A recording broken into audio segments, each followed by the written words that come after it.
Bom dia, meus irmãos. Eu quero saudar a todos com a graça e a paz do nosso Senhor e Salvador Jesus Cristo, a quem seja o louvor e a honra para sempre. Amém. Vamos abrir nossas Bíblias na Epístola de Tiago. Chegamos agora no capítulo 3 e a exposição de hoje vai focar nos versos 13 a 18. Domingo passado nós vimos o capítulo 3, do versículo 1 a 12. Vamos continuar agora, versículo 13 a 18. Vamos ler a palavra do Senhor. Após a leitura bíblica, mantenha a sua Bíblia aberta para que você possa, então, acompanhar atentamente a exposição bíblica. Vamos ler as Escrituras Sagradas. A palavra de Deus diz: quem entre vós é sábio e inteligente? Mostre em mansidão de sabedoria, mediante condigno proceder, as suas obras. Se, pelo contrário, tendes em vosso coração inveja amargurada e sentimento faccioso, nem vos glorieis disso, nem mintais contra a verdade. Esta não é a sabedoria que desce lá do alto, antes é terrena, animal e demoníaca. Pois onde há inveja, sentimento faccioso, aí há confusão e toda espécie de coisas ruins. A sabedoria, porém, lá do alto é primeiramente pura, depois pacífica, indulgente, tratável, plena de misericórdia e de bons frutos, imparcial, sem fingimento. Ora, é em paz que se semeia o fruto da justiça para os que promovem a paz. Amém. A palavra do Senhor. Vamos orar, rogando que Deus nos abençoe nesse momento quando vamos ouvir a sua palavra. Oremos. Bendito Deus, nós, como teu povo, nos colocamos nas tuas santas e bondosas mãos, Senhor, reconhecendo que precisamos da graça, da misericórdia, da ação do teu Espírito, não apenas para interpretarmos a tua palavra de forma correta, mas para aplicá-la, para sermos sábios segundo Deus. Ajuda-nos, Senhor. Nós ouvimos tanto as Escrituras, nós lemos tanto as Escrituras, mas precisamos colocá-la em prática e precisamos da graça do Senhor para isso. Essa é a nossa oração, em nome de Jesus. Amém. Meus irmãos, nós vivemos em uma geração cheia de conhecimento. Nunca o conhecimento esteve tão acessível, disponível a nós. A grande quantidade de livros que nós temos hoje, a opção de simplesmente comprarmos livros com um simples clique em algum site de compra, ou as informações acessíveis através da internet, quantas informações, quantos cursos, quantas pessoas que estão de alguma forma compartilhando ou vendendo o seu conhecimento. Nunca houve na história da humanidade um momento onde o conhecimento esteve tão acessível para nós. Mas o fato é que nós estamos vivendo uma geração de muito conhecimento e pouca sabedoria. Pelo menos sabedoria no conceito bíblico do termo. Há muito conhecimento. E a pergunta fundamental é: será que nós, eu e você, temos conhecimento e pouca sabedoria? Será que nós estamos vivendo nessa geração onde muitas pessoas têm o conhecimento apenas intelectual, mental, mas não têm de fato sabedoria? O que é a sabedoria bíblica de fato? Será que sabedoria tem a ver apenas com conhecimentos teóricos? O que é que Tiago, então, nos ensina aqui a respeito da sabedoria? Qual o contraste da sabedoria, como ele chama aqui, do alto, com a sabedoria terrena? O que é isso? O que é que ele pretende nos ensinar nesse texto? Essas são perguntas muito relevantes para nós nessa manhã. Mas antes de expor o texto, vamos nos lembrar rapidamente onde ele está inserido e o contexto em que ele está inserido. Ele está exatamente nessa carta que foi escrita por Tiago. Nos sermões anteriores eu já trouxe várias informações contextuais importantes, apenas lembrando que Tiago escreve essa carta, uma carta circular. E o objetivo dele é escrever para aquilo que nós chamamos essa igreja da nova aliança. Tiago, no capítulo 1, versículo 1, vai chamar as 12 tribos que se encontram na dispersão. Um termo que era usado para o Israel étnico, mas que agora Tiago aplica para os cristãos. Então, ele escreve essa carta circular e, a partir das informações que nós colhemos nessa carta circular de Tiago, nós observamos que ele está, de alguma forma, trazendo vários assuntos relevantes para aquelas comunidades. E alguns ficam evidentes pelos temas que ele vai tratar na carta. Uma delas era a questão do sofrimento, da provação. Eles estavam enfrentando muitas provações, tanto é que no capítulo 1, do versículo 2 até o versículo 18, ele vai tratar exatamente como nós respondemos às aflições, às provações. Nós vimos vários sermões que Tiago nos ensina como é que nós lidamos com as provações. No capítulo 1, a partir do versículo 19, ele então vai tratar a respeito, de forma prática, da palavra de Deus, como é que nós devemos aplicar a palavra de Deus, não apenas ser ouvinte, mas aplicar a palavra de Deus de forma prática em nossa vida. No capítulo 2, então, vimos que ele trata a respeito do problema da acepção de pessoas, quando nós não aplicamos a palavra de Deus e começamos a tratar pessoas diferentes pela sua posição social. Esse era um problema que ele confronta aqui também nessa epístola. E no capítulo 3, ele volta a tratar de um tema, que é um tema que vai percorrer toda a epístola, que é o problema do discurso, da fala.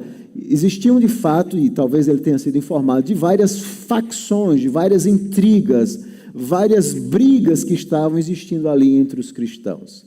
Ele então começa, no capítulo 3, a tratar a respeito disso. E aqui ele volta para o tema da sabedoria, onde Tiago vai mostrar a sabedoria como sendo a resposta para os problemas da facção, para os problemas da língua, o pecado da língua.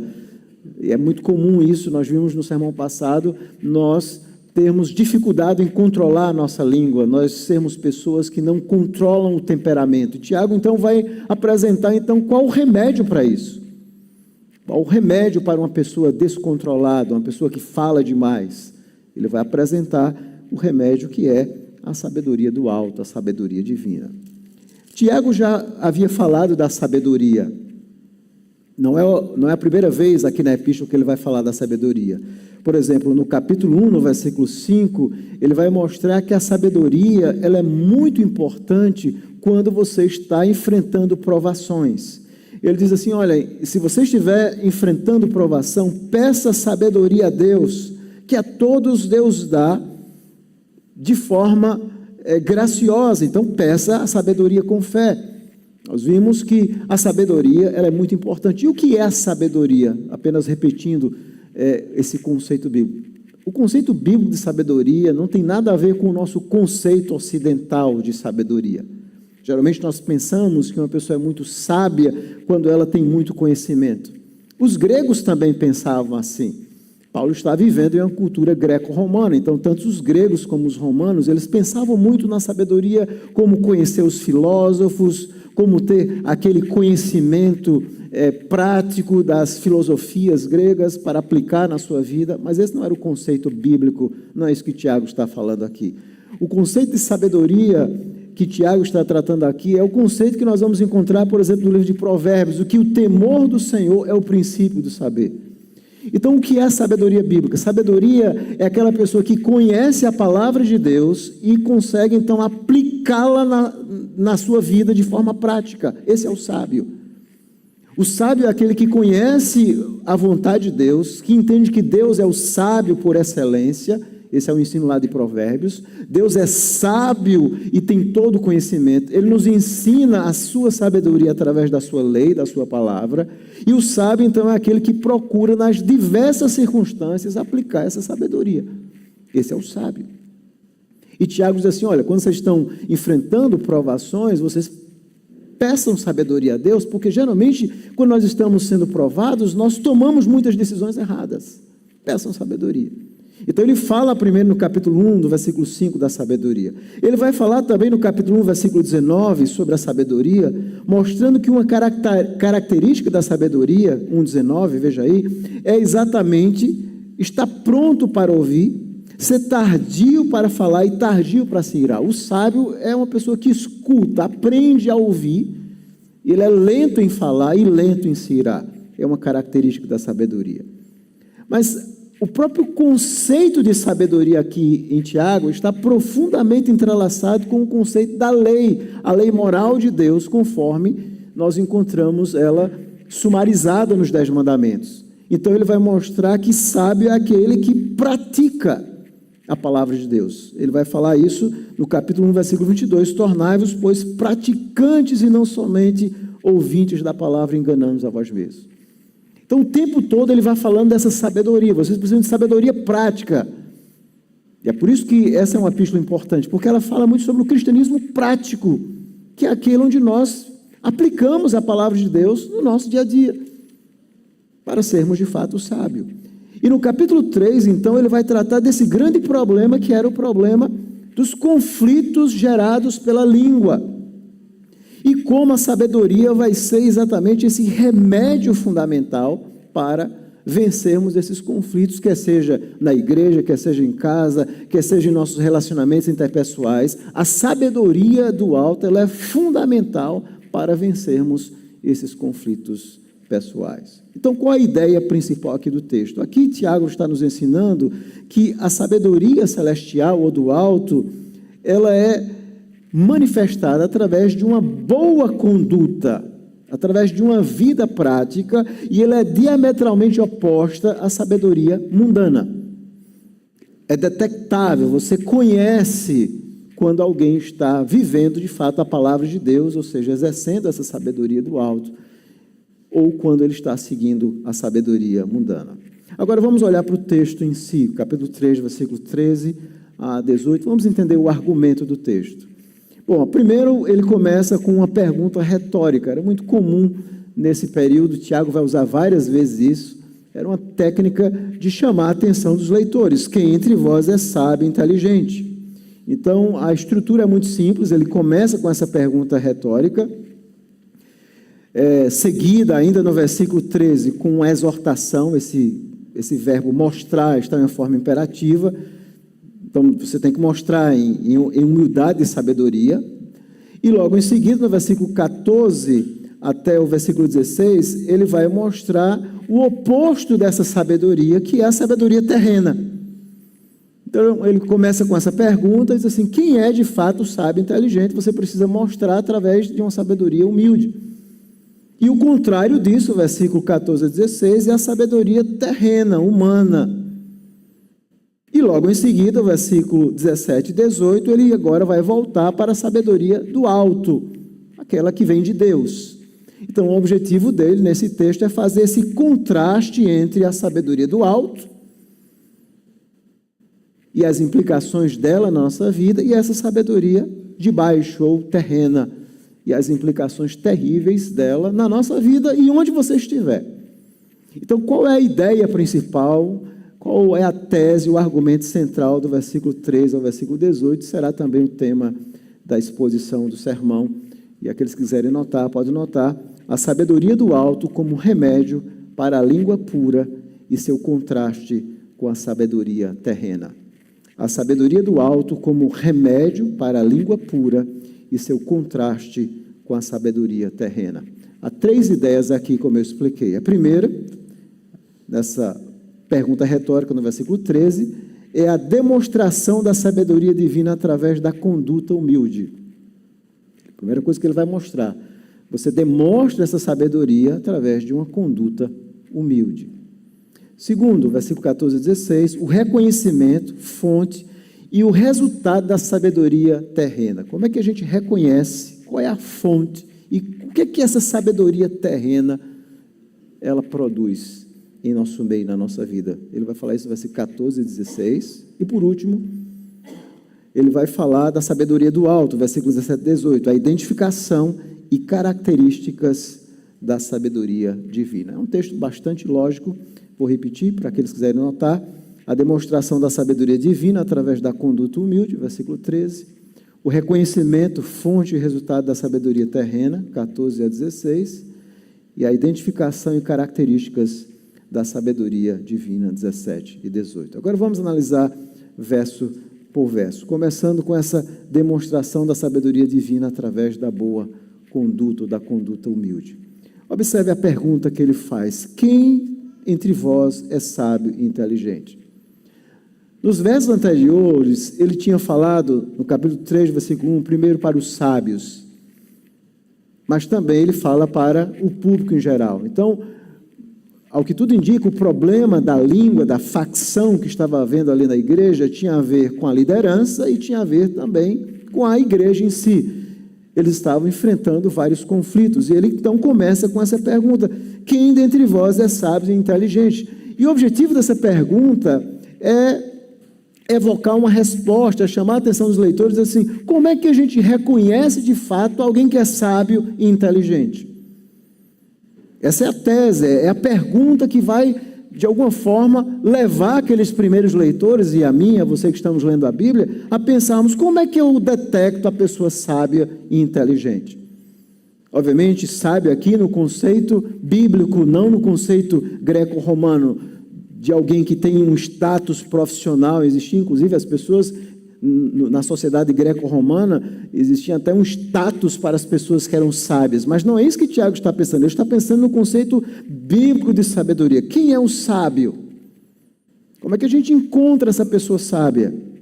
E além da palavra sábio, ele vai usar outra palavra que é inteligente, que a palavra grega aqui significa a ideia de entendido, é a capacidade de entender, avaliar, alguém que é compreensivo, alguém que conhece através de um exercício, é a ideia de uma pessoa instruída em alguma coisa. Então, assim, quem é um sábio, quem é uma pessoa instruída nessa sabedoria? Como é que a gente entende uma pessoa sábia e verdadeiramente instruída? E esses dois conceitos de sábio e instruído, essas duas palavras gregas, elas aparecem juntas em alguns livros do Antigo Testamento, sobretudo naquele período interbíblico. Por exemplo, um livro chamado Siraque, e nesse livro falava exatamente da importância dessas duas coisas. Então não era um conceito estranho aos judeus, mas agora, obviamente, ele está aplicando esse conceito para os cristãos. Como eu detecto alguém que é sábio e verdadeiramente especialista, ou seja, alguém que consegue aplicar a verdadeira sabedoria? Como é que a gente reconhece alguém que é sábio de fato aos olhos de Deus?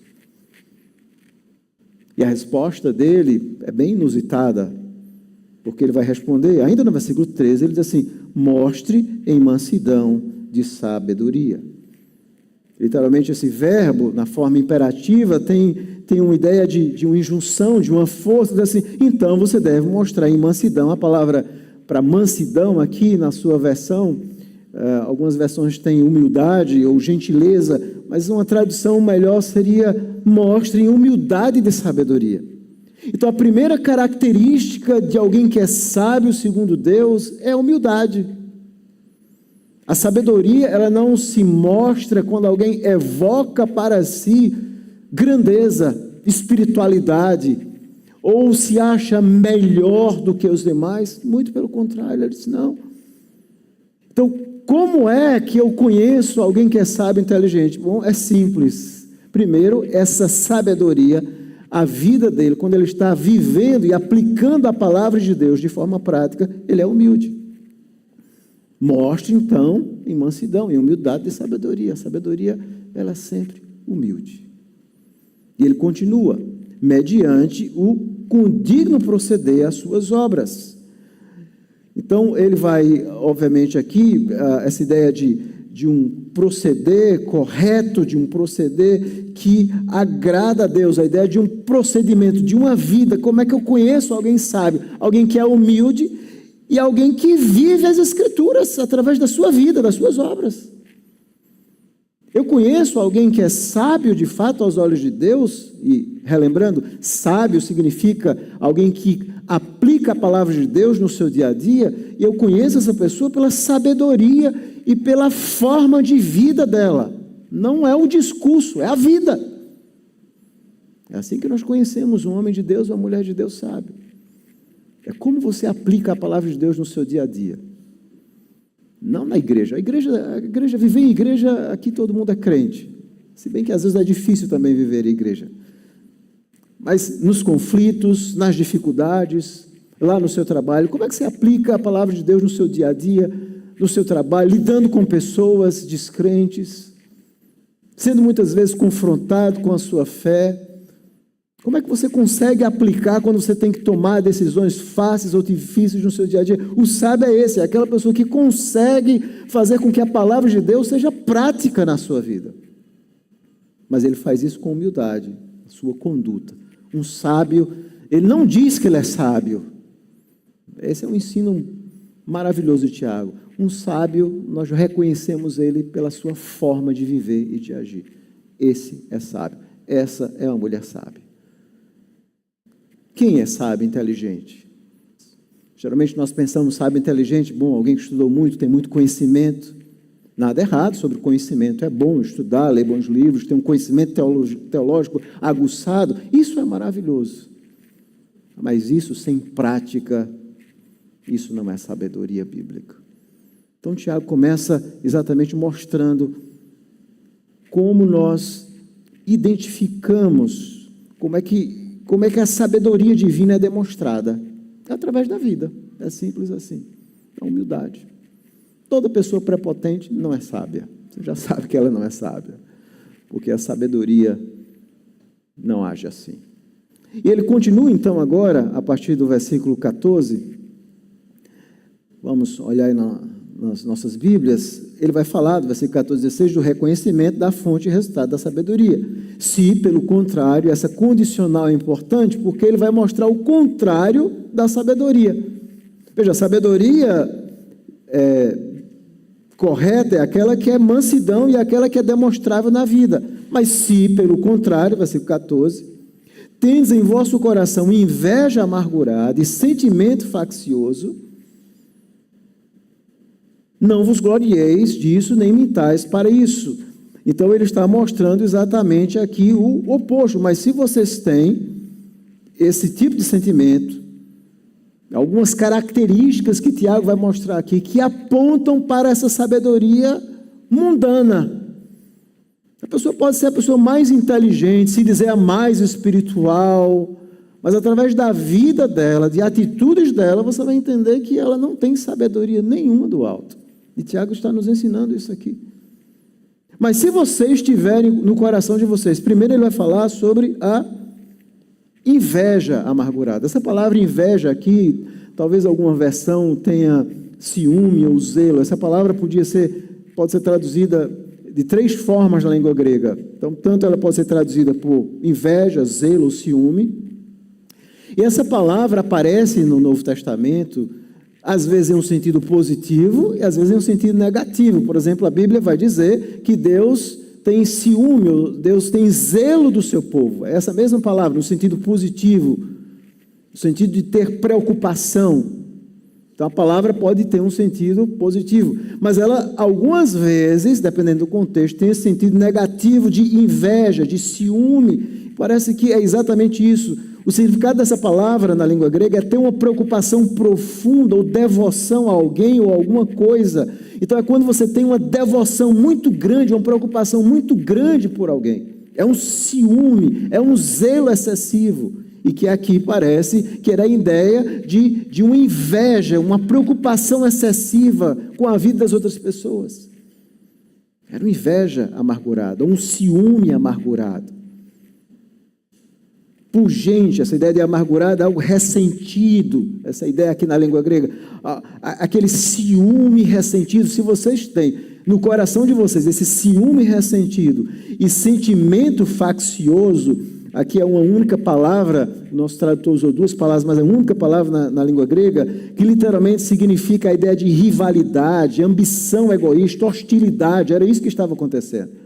Mas se há no seu coração esse ciúme amargurado, se há amargura no seu coração, ressentimento, e se há rivalidade, hostilidade, egoísmo, se há isso no seu coração, Aí ele vai dizer o que é que eles não deviam fazer. Não vos glorieis disso. Não vos glorieis. E essa palavra glória, que é traduzida por glória, ela aparece também no capítulo 1, versículo 13, com uma tradução bem diferente. Veja aí no capítulo 2, versículo 13. A última frase do capítulo 2, versículo 13, diz assim: a misericórdia triunfa sobre o juízo. A ideia de triunfar é você, obviamente, exercer o triunfo sobre outra coisa. Então ele vai dizer: a misericórdia triunfa sobre o juízo. E essa palavra triunfo é a mesma palavra que ele vai usar aqui no versículo 14, quando ele diz assim: não vos glorieis disso.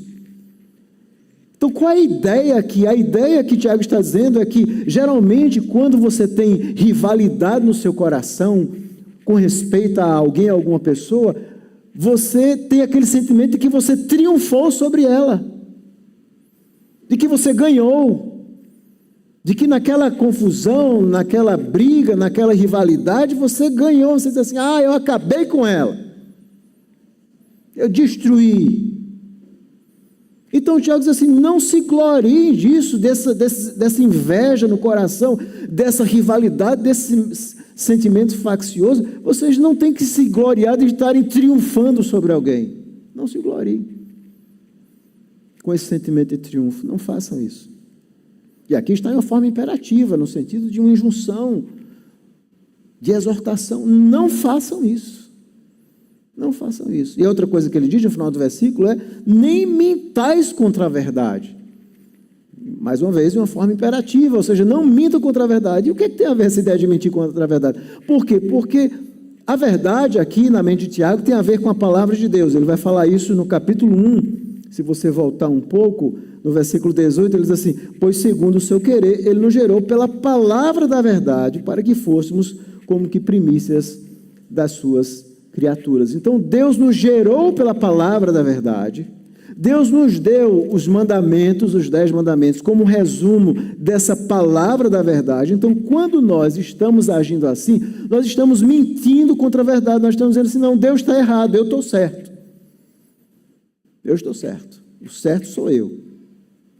O mundo inteiro está errado. A Bíblia está errada, o ensinamento bíblico está errado, mas eu estou certo. Eu tenho que agir desse jeito. Eu preciso agir dessa forma.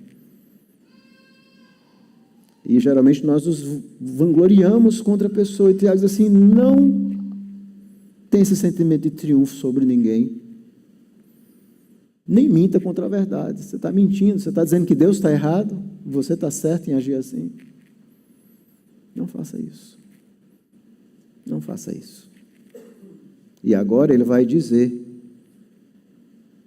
que essa sabedoria não tem nada a ver com o alto. Esta, versículo 15, esta não é a sabedoria que desce lá do alto. Essa não é. Essa não é a sabedoria divina. Porque o que vem do alto, ele vai dizer no capítulo 1, no versículo 17, são coisas boas. Quando ele descreve assim: toda boa dádiva, 1,17, todo bom perfeito, são do alto, descendo do Pai das luzes, em quem não pode existir variação, sombra de mudança. Do céu vem coisas boas. Então as coisas más não podem ser atribuídas a Deus. Então assim, essa não é a sabedoria lá do alto. Não é.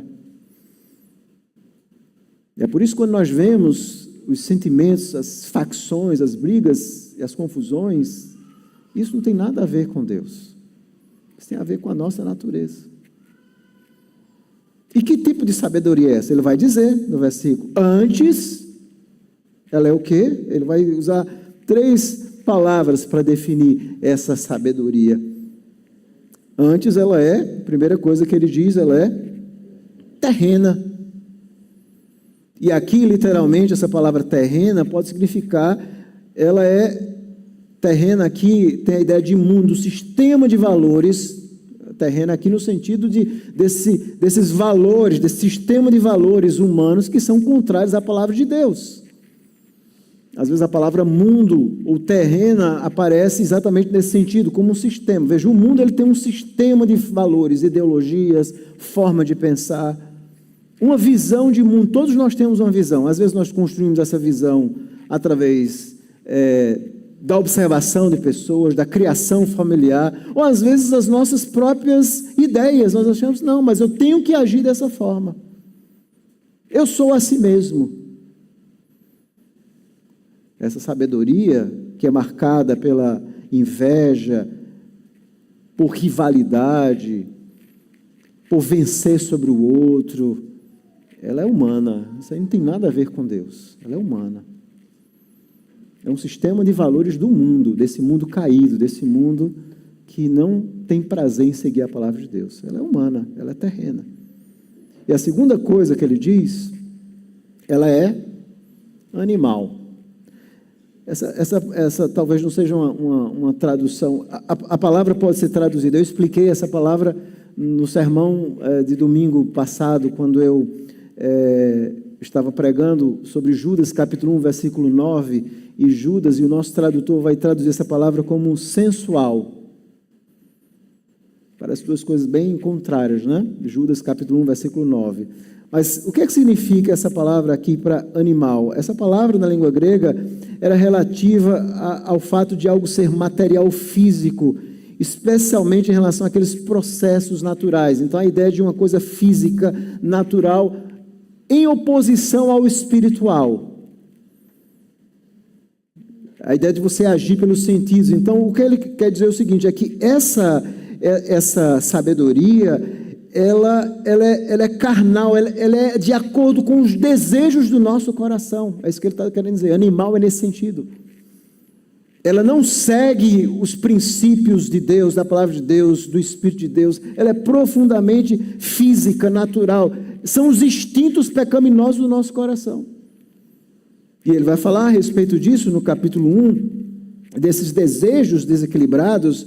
No capítulo 1, versículo 14, assim, ao contrário, cada um é tentado pela sua própria cobiça, que é desejo, quando esta o atrai e seduz. E a cobiça, depois de haver concebido, dá à luz o pecado. Ele usa essa metáfora.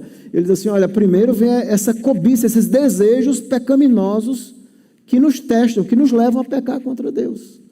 E que dá à luz o pecado, e o pecado gerado dá à luz a morte. Então, o Tiago, voltando aqui, o que é que ele está querendo dizer? Ele está dizendo, olha, meus irmãos, essa sabedoria, quando vocês vivem desse jeito, em confusão, em rivalidades, essa sabedoria, ela é conforme o mundo, é o instinto natural de todo pecador, é por isso que o nosso tradutor usa a palavra natural, ou seja, ela é física, ela é humana, ela não é espiritual, mas pior de tudo, qual a última palavra? Ela é diabólica, ela é demoníaca. Por quê? Porque Satanás, ele sempre tem um prazer na rivalidade, no pecado, na dissensão e na facção. E Paulo diz que nós nunca devemos ignorar as estratégias e intenções diabólicas. Às vezes nós realmente achamos que a ideia de anjos caídos que tentam pecadores é como se fosse uma ideia medieval que não fizesse sentido em pleno século XXI, na era da tecnologia da informação. Mas muito pelo contrário, existe um mundo de fato espiritual que busca, de alguma forma, plantar em nosso coração a rivalidade, a raiva, a discórdia. Nós vemos isso quando Jesus, logo após a ceia do Senhor, os discípulos estão discutindo entre eles, veja, após a ceia do Senhor, quem dentre eles era maior? E Jesus diz assim, Simão, Simão, eis que Satanás vos reclamou para vos peneirar como trigo, mas eu roguei por ti, para que a tua fé não desfaleça. Então, no meio daquela rivalidade dos discípulos, eles não estavam atentos, mas Jesus estava. Havia Satanás, o lobo, plantando sentimentos de orgulho, de grandeza, de vaidade no coração do homem. Essa é a sabedoria. Então, quando nós vemos pessoas agindo com inveja, com amargura, rivalidade, querendo triunfar um sobre o outro, o que é isso? Bom, isso é, essas pessoas estão agindo conforme o mundo, estão agindo conforme os seus instintos pecaminosos, e tem um dedinho do diabo nessa história aí. é demoníaca. E ele vai dizer por quê. Tiago, ele vai dizer o porquê. O que é que, aliás, ele vai dizer qual o resultado disso. Ele diz assim, como é que a gente reconhece essa falsa sabedoria humana? Primeiro, cheio de amargura, confusão, triunfo, isso é sabedoria humana. A fonte dela, o sistema desse mundo, nós mesmos e o diabo. Essas coisas que nos influenciam, ao invés da palavra de Deus. Quando a gente segue o mundo, ou o nosso coração pecador, ou as sugestões de Satanás, nós vamos seguindo essa sabedoria. E o que é que ela produz? Ele vai dizer isso. Por quê? Pois poderia ser porque aí, literalmente na língua grega, a ideia de porquê. Porque onde há inveja e sentimento faccioso, ele vai repetir aquelas duas ideias, onde há inveja e sentimento faccioso, aí há confusão e toda espécie de coisa ruim. Não tem nada bom onde tem inveja e sentimentos facciosos. Conflito. Conflito. Onde existe conflito não tem coisa boa. Isso significa que essas pessoas não estão sendo sábias segundo Deus. Pode ser um conflito na igreja, pode ser um conflito em um departamento da igreja, pode ser um conflito familiar, pode ser um conflito em outros relacionamentos interpessoais. Quando nós agimos conforme esses valores mundanos, ao invés dos valores da palavra de Deus, isso não tem nada de bom. Então tem coisa ruim. Esse é o resultado disso. Só coisa ruim. Só desgraça. Só desgraça. Essa é a sabedoria terrena. Esse é o retrato do mundo que nós vivemos. É maravilhoso porque a palavra de Deus, como ela é viva, né? Porque o mundo muda, vivemos em uma era altamente tecnológica. E onde é que a gente observa hoje o ciúme, rivalidade, confusão? Nas redes sociais, não é isso? Nós só vemos isso. E vemos pessoas que, inclusive, se aproveitam disso. Eles sabem que você gosta disso. Então, quando você acessa as confusões, o Google diz, pô, ele gosta de confusão, deixa eu mostrar ele. Aí só vem para você as confusões. A inteligência artificial conhece mais a nosso respeito do que a gente se conhece, irmãos. Ele sabe, escuta tudo que você está falando hoje em dia. Você às vezes diz, como é que isso apareceu aqui para mim? Porque ele está ouvindo tudo, ele sabe tudo. Essa é a realidade que nós estamos vivendo. E esse é o retrato do mundo, porque o ser humano, o tempo passa, mas o coração pecador do homem é o mesmo. Mas qual o oposto disso? Bom, o oposto disso, agora ele vai falar no versículo 17, da sabedoria do alto. A sabedoria do alto. Vamos dar uma olhada agora no versículo 17, onde Tiago vai identificar e mostrar quais são as características da sabedoria divina. A sabedoria, porém, lá do alto, quando ele fala do alto, é o quê? Divina, celestial, aquela que vem, que é segundo Deus. É primeiramente pura. E a ideia de pureza aqui está profundamente relacionada com a ideia da palavra de Deus. A sabedoria, ela é conforme Deus, ela é conforme as Escrituras, ela é pura. Ela tem o único alvo, primeiro, de glorificar a Deus e de ser agradável aos olhos de Deus. Então, a primeira preocupação de uma pessoa sábia é ser puro aos olhos de Deus, é agir conforme o que a palavra de Deus diz que você tem que fazer naquela circunstância. Então, ou através de injunções, de exortações, ou através de princípios bíblicos, a Bíblia ela vai ter resposta para todas as situações da sua vida. Não há nada que a palavra de Deus não consiga trazer de informações. Obviamente, existem decisões específicas que a Bíblia não diz, mas ela vai trazer princípios para você que vai ajudar você a saber como agir naquela circunstância. A palavra de Deus nos ensina isso. Então, a sabedoria, a primeira coisa que ele diz, ela é pura. E literalmente, quando ele usa aqui a ideia de primeiro e depois, existe mesmo essa ideia de prioridade. Primeiro, a sabedoria divina, ela tem a ver com Deus, ela é pura.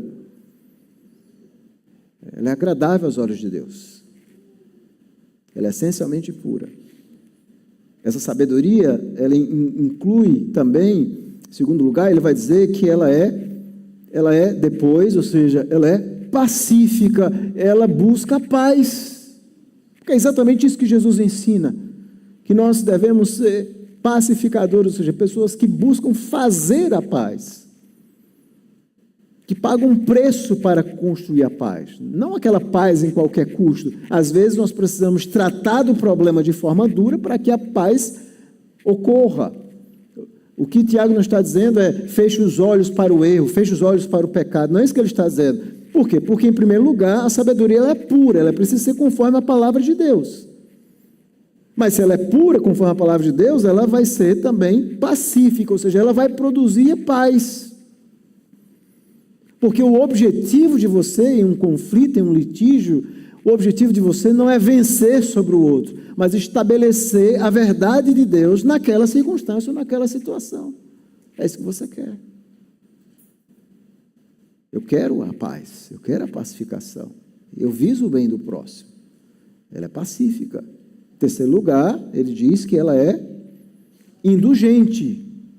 O que é indulgente? A palavra indulgente grega aqui pode ser melhor traduzida por gentil, tratável, cortês. Então, a sabedoria divina, o sábio, além de ser humilde, ele é uma pessoa gentil, cortês, ele tem uma conduta agradável. Não é uma pessoa ranzinza, não é uma pessoa que explode fácil, muito pelo contrário, ele é cortês, gentil, gracioso, tratável. É uma pessoa que não quer prolongar o conflito, mas ele quer resolver de uma forma gentil e tratável. Essa é a sabedoria do alto. A outra palavra que ele diz, ela é tratável, que significa, na língua grega, literalmente, alguém que é facilmente persuadido. Interessante isso, ou seja, alguém que escuta. Então, uma das características do sábio, Tiago já havia falado isso, ele tem que ser pronto para ouvir. Então, essa ideia de ser tratável é alguém que aprende de fato a ouvir, está aberto à razão, disposto a ouvir. Então, o sábio é uma pessoa que sabe ouvir, inclusive as suas críticas. Porque Deus, em sua infinita bondade, nos coloca na igreja, nos coloca em família. E quando nós começamos a conviver com outras pessoas, essas pessoas que convivem conosco começam a descobrir os nossos defeitos, que nos incomodam muito. Nós estamos até dispostos a orar e pedir perdão a Deus pelo nosso pecado, mas ai de alguém que vem apontar esse erro para nós, não é assim? Você até reconhece diante de Deus quando vai orar, Senhor, me perdoa, eu sou assim, eu sou desse jeito. Mas se alguém disser, olha, você é assim, você, não. E você? Não, mas eu sou isso porque você é desse jeito, por isso que eu estou reagindo a você. É assim que nós somos. É muito raro você fazer um aconselhamento de casais e você perguntar, bom, o que é que os traz aqui? E dizer, não, o problema sou eu, pastor, eu estou aqui, sou eu. Geralmente é ela, é ele. É o que nós somos. Mas a sabedoria divina, ela escuta, ela é tratável, é uma pessoa que você consegue conversar, que ele consegue parar para pensar, para ouvir, dizer, realmente, eu errei nisso. Isso foi contrário à palavra de Deus. Ela é tratável. O que mais? Ela é cheia de misericórdia. Ou seja, eu tenho misericórdia das pessoas. A minha atitude é uma atitude de bondade. Misericórdia é quando você coloca, de fato, o seu coração na miséria de alguém, né? No pecado, nas dificuldades de alguém. Até a palavra em português já ajuda a definir. Né? De misericórdia vem de coração. É você, de fato, colocar o seu coração na miséria alheia, nas dificuldades alheias. É você agir com compaixão para com pessoas. Eu não quero vencer, eu não quero triunfar sobre ela, se for um irmão da igreja, se for um esposo, um filho, eu quero que ele viva a palavra de Deus. Eu vou orar por ele, eu sei que eu não posso convencer, mas eu vou procurar mostrar pela palavra de Deus, com misericórdia. A sabedoria do alto, ela é cheia de misericórdia. Ela é o que mais? Ela é cheia de bons frutos. Ela é cheia de misericórdia e bons frutos, ou seja, há um desejo de que haja um fruto pacífico. Isso se mostra, Jesus fala muito isso, né? Tiago está seguindo muito aquilo que Jesus ensina sobre, pelos frutos nós conhecemos alguém. Então, alguém que tem sabedoria, você vai vendo isso nos frutos da vida dela, os frutos de alguém que teme a Deus, os frutos de alguém que busca, de fato, servir ao Senhor. Os bons frutos. Ela dá fruto, é visível isso. Essa é a sabedoria do alto. Outra característica que ele diz aqui é que ela é, nosso tradutor traduz como imparcial, e é exatamente isso, que é a ideia de não ter conceitos prévios sobre alguém. E aqui, obviamente, não tem a ver com essa ideia de que nós não podemos estipular o que é certo e errado. Nós estamos vivendo nessa sociedade progressista, nesse relativismo cultural, e as pessoas podem entender imparcialidade nesse sentido, mas não é isso. Mas é você não fazer juízos prévios sem antes conhecer alguém, ou sem antes ter conhecimento sobre alguma coisa. Obviamente, depois desse conhecimento prévio, você vai poder dizer se à luz da palavra de Deus aquilo é certo ou aquilo é errado. Mas a sabedoria do alto, ela precisa ser assim, ela precisa não ter esse julgamento. Até porque Tiago já havia condenado no capítulo 2 um problema muito sério, do versículo 1 ao versículo 13, que era o problema da acepção de pessoas que estava acontecendo. Ele, inclusive, cita esse exemplo no capítulo 2. Chegava uma pessoa rica na igreja e todo mundo tratava ela de uma forma muito boa. Chegava um pobre e ninguém nem olhava para ele. Esse é um pecado terrível que acontece em muitas igrejas, em muitas comunidades, onde até, às vezes, os líderes começam a tratar as pessoas diferentes conforme a sua posição social. Esse é um pecado terrível. Tiago, inclusive, vai dizer que é quebra do mandamento. Nós vimos isso. É quebra do 6º mandamento, porque você está matando essa pessoa no seu coração. E aqui ele então está dizendo, olha, a sabedoria divina, ela não tem esse julgamento prévio, e por último, ele diz assim, ela é sem fingimento. A palavra literalmente grega aqui, literalmente, é hipocrisia, ela é sem hipocrisia, que é uma palavra grega que entrou na cultura judaica greco-romana, a palavra hipócrita. O hipócrita, para quem não sabe, eram chamados os atores gregos, as máscaras que eles usavam. O hipócrita é alguém que finge. Então, uma palavra que acabou entrando também na cultura judaica. É alguém que finge. Então, é uma palavra que o próprio Jesus vai, lá no Sermão do Monte, alertar sobre o perigo dos fariseus, como eles eram hipócritas. Então, assim, a sabedoria verdadeira, ela é sem fingimento, ela é natural. Existem pessoas que elas gostam muito de viver um tipo. Elas fazem uma capa de crente. Então, é como se meio que no domingo ela veste a sua capa de crente, a sua Bíblia, bota a Bíblia embaixo do braço e tal. Aquela cara de piedade, mas isso não significa nada, irmãos. A vida cristã é aquela que a gente conhece no dia a dia, na casa, no trabalho, de ser luz no meio de trevas. Isso é o difícil. Então, a verdadeira sabedoria, ela não precisa, ela não tem essa, ela é sincera, ela é verdadeira, ela não tem fingimento. E ele conclui, então, dizendo, ora, é em paz que se semeia o fruto da justiça para os que promovem a paz. Então, Tiago vai mostrar que essa verdadeira sabedoria, ela dá uma prioridade especial à pacificação, ela busca exatamente isso, promover a paz. O objetivo é a paz. Então, quando há um conflito, o sábio é aquele que busca, no meio dos conflitos, viver a palavra de Deus, aplicar esses princípios para que haja pacificação, para que haja paz. Essa é a sabedoria do alto. O fim dela é sempre a paz, a pacificação. É não queremos triunfar sobre o outro, mas queremos que ele se arrependa, que ele se volte para a palavra de Deus. É reconhecer nossas limitações. Nós não conseguimos mudar ninguém, meus irmãos. Ninguém. Você pode usar os seus melhores argumentos. Quem vai convencer é Deus, então você precisa orar, ser humilde, para aplicar a palavra de Deus nessas inúmeras circunstâncias. Então, que doutrinas nós aprendemos nesse texto? Primeiro, a doutrina de Deus mesmo. Deus, lá em Provérbios, nós aprendemos que Deus é descrito como sendo sábio. Então, dentre os atributos, as características de Deus, uma é a sabedoria. Tudo que Deus faz é sábio, tudo.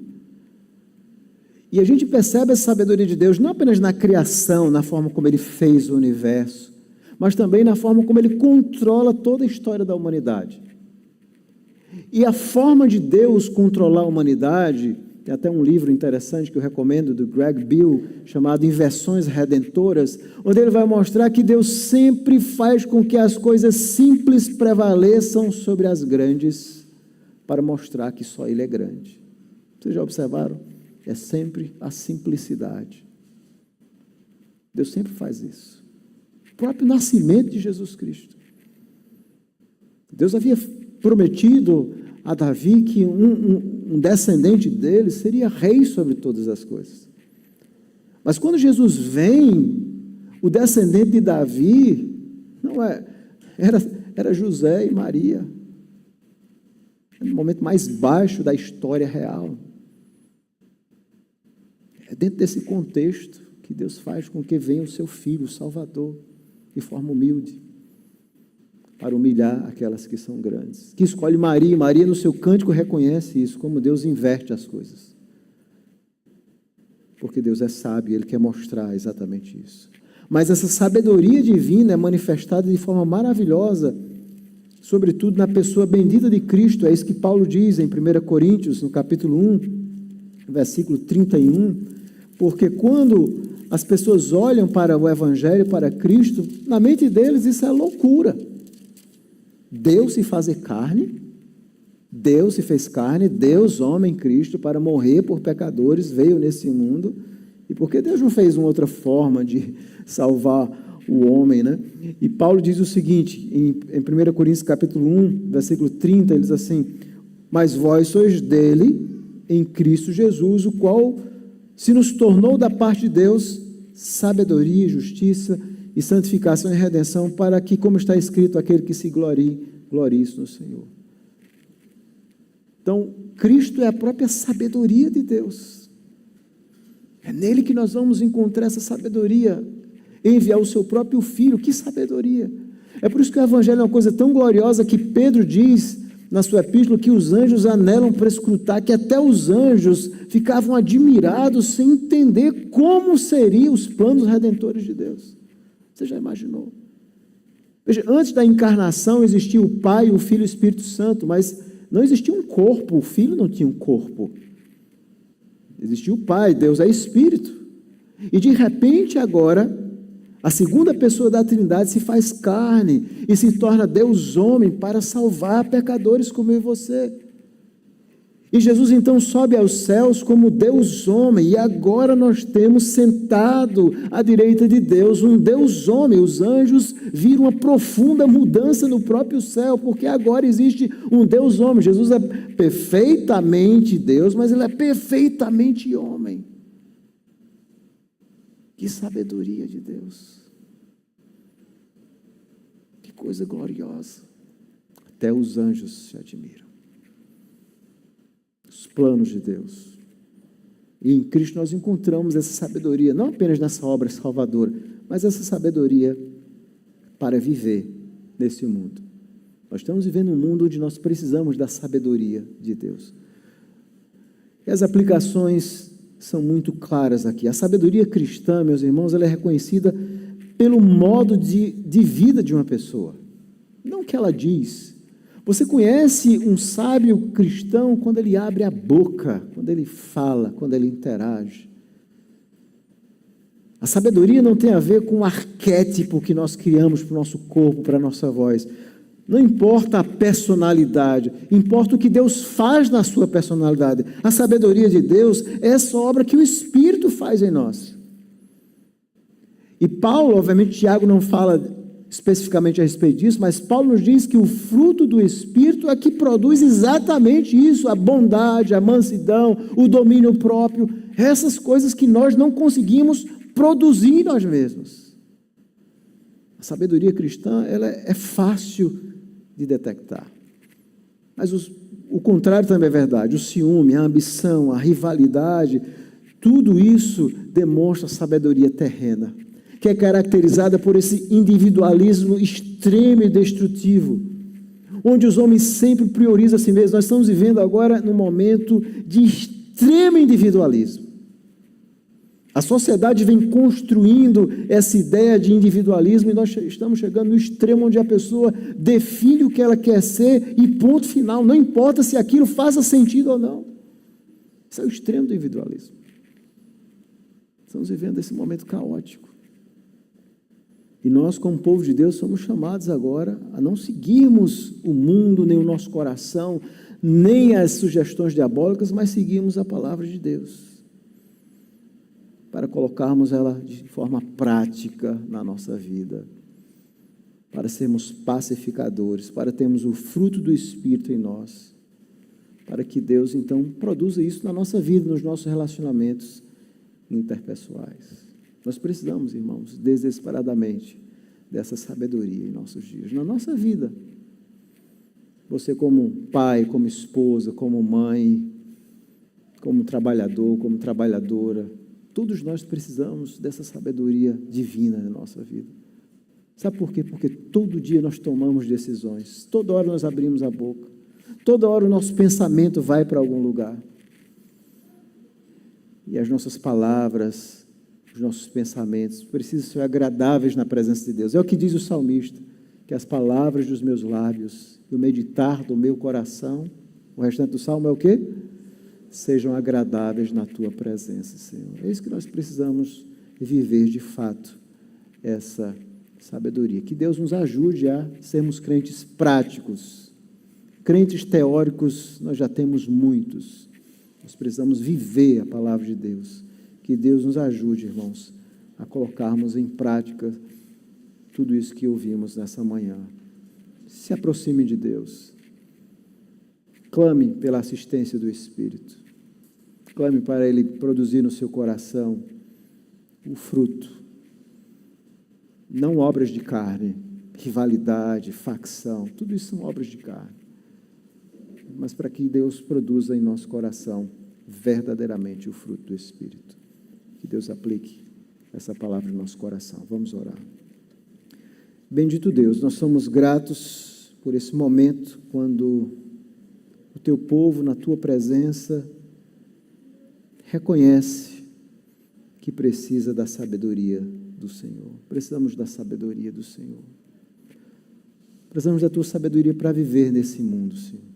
Um mundo caído, com seus sistemas e valores errôneos, um mundo marcado pelo egoísmo e por tanto individualismo.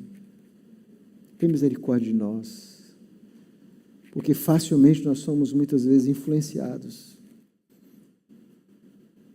Além do mundo, o nosso coração com seus desejos pecaminosos e contrários à Tua palavra, que muitas vezes nos leva também para caminhos distantes de Ti.